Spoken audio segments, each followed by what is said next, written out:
हम आते हैं बॉम्ब की थ्योरी के ऊपर। मुझे लगा कि सपोज करो कहीं पर एक धमाका हुआ है, लोग मारे गए, जो भी नुकसान होना था हो गया, वहां कुछ नहीं बचा। लेकिन अब आप उस ब्रेन तक कैसे पहुंचोगे जिस ब्रेन ने ये बॉम्ब बनाया है? एक्चुअल में क्या है सर कि इस सीरीज के थ्रू हम ये दिखाना चाहते हैं कि धमाका हो गया, लोग मर गए, वो तो वापस नहीं आ सकते। देखो, जो मर गए वो वापस नहीं आ सकते, लेकिन हम उस इंसान के ब्रेन को पढ़ सकते हैं कि वो ब्रेन कितना खतरनाक है जिसने बॉम्ब बनाया है। तो पीबीएस पोस्ट ब्लास्ट स्टडी क्या है कि तभी उस एविडेंस को इकट्ठा करके, जहां धमाका हो गया, हम उस पूरे सीन को, ठीक है, बॉम्ब साइट को पूरा दोबारा क्रिएट करते हैं। उन एविडेंसों से वही बॉम्ब बनाते हैं जो आईडी उस आदमी ने बनाई थी। ठीक है सर, उससे मुझे उसका माइंड पता चलता है कि वो इंसान कितना डेंजर है। ये एक नॉर्मल आदमी है या एक बहुत खतरनाक आदमी है जिसने बॉम्ब बनाया है, और उस दुनिया के लिए कितना। अब क्या है, इस एविडेंस से मैं उस आदमी तक पहुंचूंगा।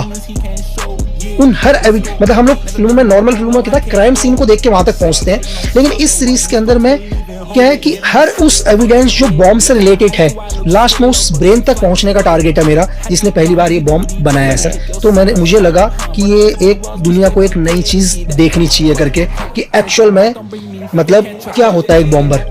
मतलब हम लोग जैसे बहुत बारी आप न्यूज में सुनते हो कि यार एक पाकिस्तान बॉर्डर में या हिंदुस्तान बॉर्डर के अंदर एक बॉम्बर पकड़ा गया, एक्चुअल में होता नहीं है सर। एक्सपर्ट तो कभी बाहर आएगा ही नहीं। जो रियल बॉम्बर होगा वो थोड़ा आएगा सर। ये तो 2 दिन 4 दिन 10 दिन के ट्रेन कर दिया किसी ने, आईएसआई ने ट्रेन कर दिया, नॉर्मल उनके किसी बॉम्बर ने ट्रेन कर दिया। अब बॉम्बर तो सर वो तो एक उनका साइंटिस्ट है, वो तो हर बार एक नया क्रिएट करेगा।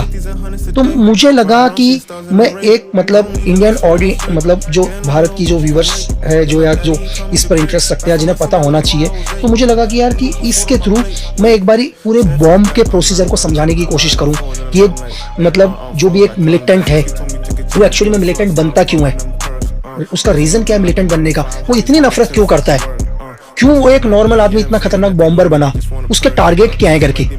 दुनिया में हर आदमी के एक अलग टारगेट होते हैं सर। देखो, डिपेंड करता है, एनिमी का टारगेट जितना बड़ा होगा ना, वो एनिमी उतना खतरनाक होगा। अगर हमारे में एक कहावत है कि अगर आपको किसी आदमी की वैल्यू पता करनी हो, या उसकी हिंदी में बोले तो उसकी औकात पता करनी हो, बस आप उसके एनिमी का पता कर लो।